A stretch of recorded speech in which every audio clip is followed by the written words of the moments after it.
Monsieur le recteur, merci Nadia d'avoir organisé, merci à la cellule Compère qui va prendre la parole et qui va être au charbon, puisque l'objectif de cette session est double. Comme l'a dit Monsieur le recteur, c'est de vous donner le maximum d'informations sur le potentiel pour vos établissements, des appels à projets H20, mais aussi on reviendra rapidement sur Erasmus+, puisque les capacités building sont quand même un des moyens de rentrer dans les projets européens avec une compétition relativement moindre et quand même pas mal de bénéfices pour les établissements, ainsi qu'on l'a vu hier. Donc on va revenir rapidement sur qu'est-ce qu'il faut faire pour répondre à un appel à projet Erasmus+, pour les établissements, et en même temps sur H20. Mais ça, c'est un des objectifs. Que vous sortiez d'ici, non pas en sachant tout, parce que c'est un monde, les appels à projets de l'Europe, c'est 80 milliards d'euros, et je peux vous dire qu'ils ne les donnent pas comme ça, donc quand on peut faire simple, on fait compliqué. L'Europe a l'art de faire des choses relativement complexes, mais on va essayer de vous débroussailler un peu le chemin pour trouver, et la cellule Compère est là pour ça.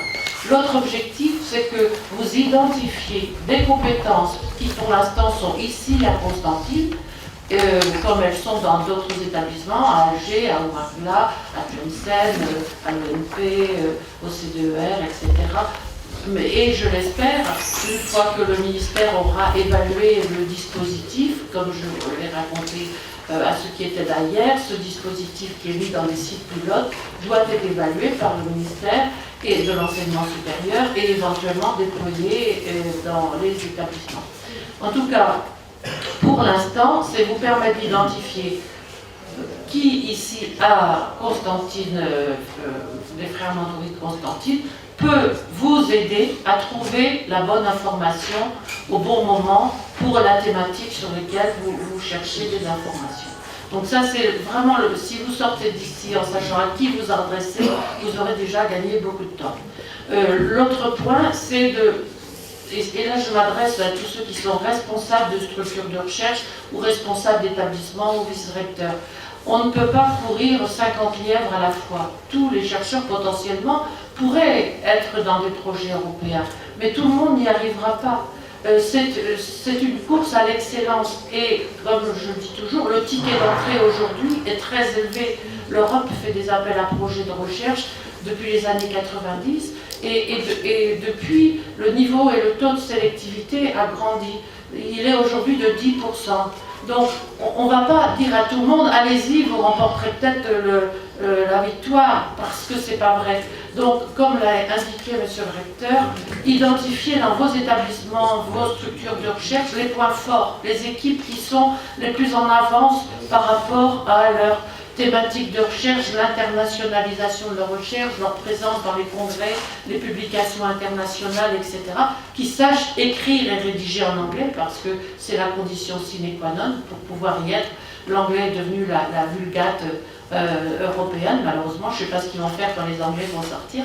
Ce ne sera plus la langue officielle, mais enfin, on va y aller. En tout cas, pour l'instant, c'est l'anglais, et je pense que c'est pas pour changer. Donc, identifier les équipes qui sont les plus en pointe et apporter leur soutien.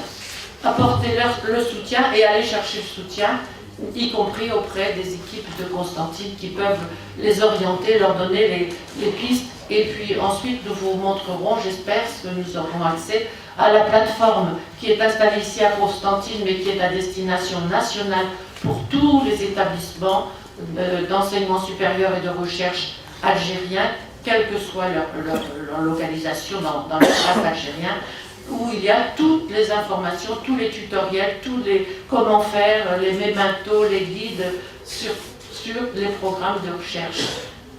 Et ça a été développé durant le projet et c'est mis gratuitement, bien sûr, à disposition. Donc prochainement, vous recevrez un courrier où la cellule vous dira comment faire. Le plus simple, c'est d'envoyer un mail et de demander à être autorisé.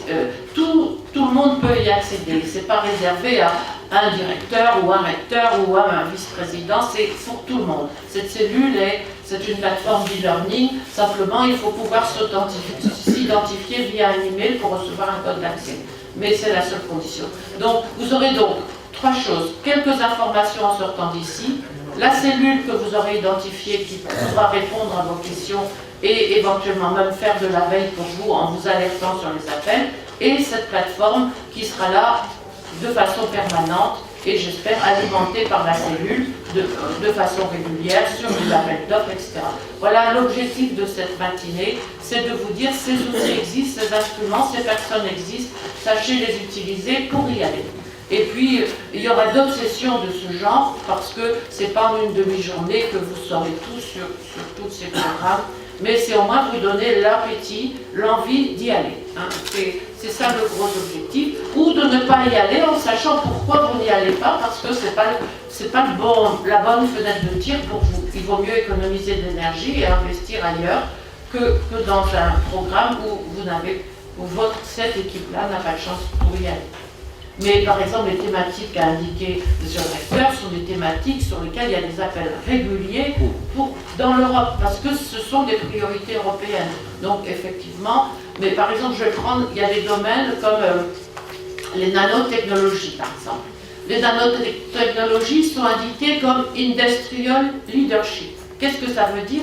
C'est-à-dire que là, ils vont prendre la crème de la crème de la crème de la recherche, avec les gros acteurs industriels du secteur. Si vous avez une petite équipe de 10 personnes travaillant sur les nanos, même s'il y a un appel sur les nanos, ça ne sert à rien d'y aller. Pourquoi? Parce qu'ils vont prendre des labos, il y a 300 personnes qui vont faire un travail qui va faire bouger les limites dans ce secteur. Ils cherchent Industrial Leadership. Mais ce n'est pas vrai pour tout. Donc c'est ça ce travail que la cellule pourra vous aider à faire, à distinguer où un appel qui vous intéresse n'est quand même pas fait pour vous, pour pas que vous alliez dans un cul-de-sac, tout simplement. Donc ça c'est de l'expérience et cette expérience, la cellule pourra vous la transmettre. Donc maintenant je vais leur passer la parole et je les remercie de tout ce qu'elles font et surtout de tout ce qu'elles vont faire. Et je crois qu'elles ont cette cellule, elle est mixte, il y a 2 dames qui vont parler, mais il y a aussi des messieurs. Cette cellule a besoin de votre soutien et de votre appui. Merci.